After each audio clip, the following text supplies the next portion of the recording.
many months we dey beg? Now we don't come again. Beg, I beg, I beg.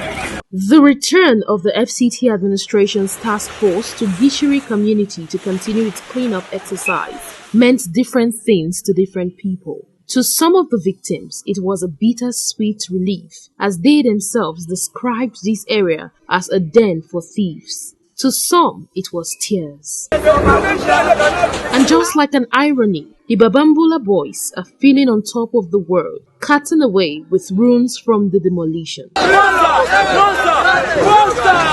Not all of them were lucky though, as the Senior Special Assistant to the FCT Minister on Monitoring, Inspection and Enforcement, Comrade Ikharo Attah, confirms that some of the Babanbola boys were arrested for stealing people's properties. We